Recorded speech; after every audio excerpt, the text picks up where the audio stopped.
क्योंकि ये महाप्रभु की भूमि है और महाप्रभु स्वयं इस भूमि पर विराजमान है। और मैं उस जगह से आता हूँ जहाँ पर महाप्रभु के शरण में जाने की परंपरा है। अहमदाबाद में भी कई सालों से रथ यात्रा निकलती है और महाप्रभु का मंदिर वहाँ पर भी विराजमान है। मंच पर उपस्थित श्रीमान धर्मेंद्र प्रधान जी, भाजपा के राष्ट्रीय उपाध्यक्ष श्री वैजयंत पांडा जी,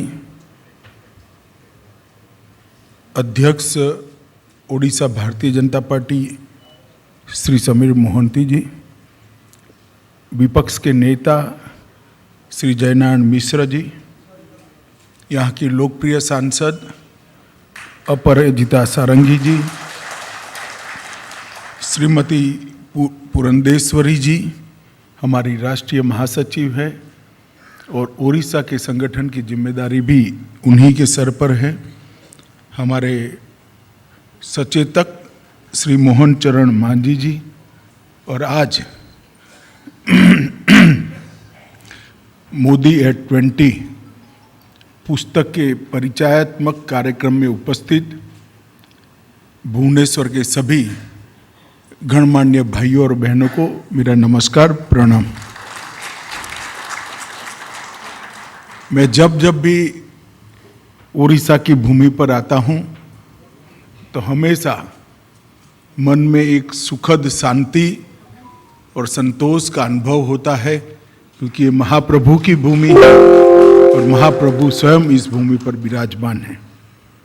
और मैं उस जगह से आता हूं जहाँ पर महाप्रभु के शरण में जाने की परंपरा है।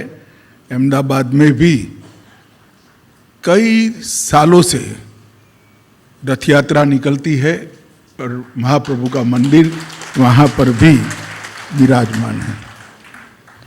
मैं जब राष्ट्रीय अध्यक्ष बना, जब चुनाव लड़ा राष्ट्रीय अध्यक्ष का, तब उड़ीसा के धौली गांव से ही मैं सक्रिय सदस्य बनकर राष्ट्रीय अध्यक्ष का चुनाव लड़ा। ऐतिहासिक गांव में हमेशा जब कोई भी जाता है, स्वतंत्रता के लिए मर मिटने की, स्वतंत्रता के लिए खत्म हो जाने की भावना कितनी प्रदीप्त और प्रज्वल होती है, इसका अनुभूति होता है। वहीं पर कहने को तो कलिंगवासी पराजय हुए थे, मगर साच अर्थ में पराजित चंड अशोक हुए थे। वो युद्ध वही भूमि पर लड़ा गया था। मित्रों, आज मोदी एट 20 पुस्तक के परिचय हेतु आज हम सब इस सभागार में और इसके नीचे एक सभागार में वर्चुअल मोड से एकत्रित आए हैं। मोदी जी के लिए कुछ भी कहना, कुछ भी बात करना बहुत कठिन है, क्योंकि एक ऐसे व्यक्तित्व को कुछ चंद मिनटों में, कुछ चंद शब्दों में समाहित करना वो बहुत कठिन काम है, किसी भी व्यक्ति के लिए कठिन काम। और मेरे जैसे व्यक्ति के लिए इसलिए ज्यादा कठिन है कि मैंने कई सारे संघर्षों में उनके नेतृत्व के गुणों को संघर्ष से उस और संघर्ष को मौके में परिवर्तित करते हुए देखा है, नजदीक से देखा है। तो मोदी जी के व्यक्तित्व को, उनके 50 साल के सार्वजनिक जीवन को समाहित करना बहुत कठिन है।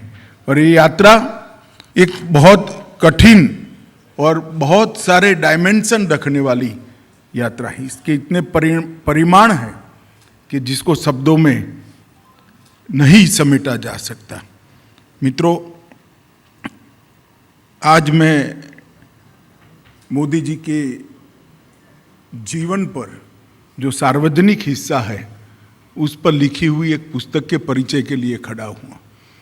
मोदी एट 20 का मतलब है, मोदी जी जब से गुजरात के मुख्यमंत्री बने तब से लेकर आज तक 20 साल तक मोदी जी ने इस देश के लोकतंत्र के लिए, इस देश की सार्वजनिक जीवन को मजबूत करने के लिए, पहले गुजरात राज्य और फिर देश को इस महान बनाने के लिए, इस देश की समस्या को समूल उखाड़ फेंकने के लिए, समस्या का समाधान ढूंढते हुए और सफलता के साथ समग्र विश्व के अंदर देश के गौरव को प्रस्थापित करते हुए जो गाथा लिखी गई वो मोदी एट 20 है। मगर कोई मोदी एट 20 को समझना चाहता है, एक ऐसा नेता जो कभी सरपंच का चुनाव भी नहीं लड़ा था, पंचायत का चुनाव भी नहीं लड़ा था, इसको सीधा मुख्यमंत्री बना दिया जाता है और मुख्यमंत्री बनकर 20 साल तक मुख्यमंत्री और प्रधानमंत्री के नाते सफलता की सब शिखरों को सर करता है। अगर उसको समझना है तो इसके पहले के 30 साल देखना बहुत जरूरी है। 20 साल तो सबने देखे हैं क्योंकि वो एक राज्य के मुख्यमंत्री थे, देश के प्रधानमंत्री थे। जो चुनौतियां आई वो भी सार्वजनिक रूप से आई, जो सिद्धि आई वो भी सार्वजनिक रूप से आई। मगर जो चुनौतियां और सिद्धि का सामना करना और सिद्धियों को प्राप्त करना, ये जो कला है वो कला कहां से आई, अगर वो समझना है तो वो 30 साल की उनकी यात्रा जो एक कार्यकर्ता के नाते की गई, एक स्वयंसेवक नाते की गई, एक मूक समाज सेवक के नाते की गई, इसके अंदर जाना पड़ेगा। मित्रों, 30 साल तक गुजरात और देश के चप्पे चप्पे में उन्होंने भ्रमण किया, संगठन को बनाने का काम किया, समाज की समस्या को समझने का काम किया, दिन रात समस्या का समाधान क्या होता है इसका चिंतन करने का काम किया और व्यक्तियों को परखने का भी काम किया। राजनीतिक दल में काम करते करते, इसके संगठन को घड़ते घड़ते, अनेक प्रकार के लोगों को परिचय करते, सबको संगठन के काम में कैसे समाहित कर सकते हैं, वो कला को भी वहीं पर उन्होंने 30 साल के अंदर आत्मसात किया और आपदा को अवसर में कैसे परिवर्तित करते हैं वो भी वो 30 साल की यात्रा के अंदर ही सीखने मिला है। जब तक मोदी जी के अगले 30 साल को नहीं समझते हैं, ये 20 साल का परिचय किसी को भी अच्छे से नहीं होता है। मित्रों, क्योंकि मैंने उनके साथ लंबे समय से काम किया है, मैंने अनेक समय पर उनको देखा है कि बुरे से बुरे वक्त में आशा रखते हुए, प्रचंड पुरुषार्थ करते हुए उसमें से मोदी जी को सफलतापूर्वक बाहर निकलते हुए मैंने देखा है। एक आदर्शवादी नेता जो लक्ष्य के अलावे, देश के अलावे, देश के गौरव और देश के भले के अलावे किसी की चिंता न करता हो, इस प्रकार के आदर्शवादी नेता का परिचय उसी 30 साल के अंदर हुआ है मित्रों। और जब अगर उनकी लड़ाई को आज समझते हैं, कई लोग कहते हैं कि मोदी जी का कंट्रीब्यूशन अनेक क्षेत्रों में बहुत बड़ा है, हम सब जानते हैं, मगर मोदी जी का सबसे बड़ा कंट्रीब्यूशन है कि इन्होंने इस देश के लोकतंत्र की जड़ों को पाताल तक गहरी करने का काम किया है। मैं 2 चीजों पर ही प्रकाश डालना चाहूंगा। मोदी जी ने जब से वो मुख्यमंत्री बने, देश के प्रधानमंत्री बने, पार्टी के संगठन का काम देखते थे, तब से इस देश की राजनीति को 60 के दशक के बाद 3 नासुरों ने ग्रसित किया था। परिवारवाद, तुष्टीकरण और भ्रष्टाचार। ये 3 ऐसे नासूर थे जिसने सभी लोकतांत्रिक मूल्यों का ह्रास किया था। परिवारवाद के कारण जिसमें कितनी भी क्षमता हो, वो परिवारवाद को अपनी धाती समझकर, अपनी पूंजी समझकर आगे बढ़ती थी। मोदी जी ने इसकी जगह एक और विकल्प खड़ा कर दिया।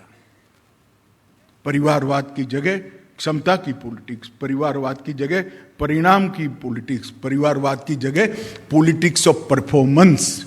लोकतंत्र में वो ही सफल होगा जो गुड्स डिलीवर करेगा, लोकतंत्र में वो ही सफल होगा जो परफॉर्म करेगा। जनता उसी को चुनेगी जो परफॉर्म करेगा।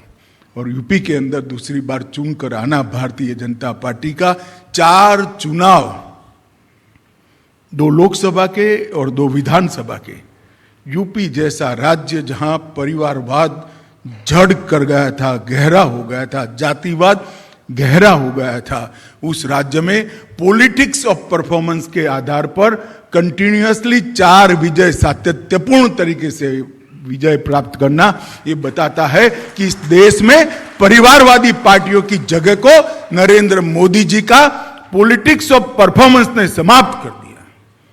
और मैं इस मंच से कोई डर के बगैर कह सकता हूं कि जितनी भी परिवारवादी पार्टियां है, या तो उनको बदलना पड़ेगा, उनको बार बार, अगर नहीं बदलते हैं तो बार बार पराजय की तैयारी रखनी पड़ेगी। इस देश की जनता अब परिवारवादी राजनीति को नहीं कर सकती।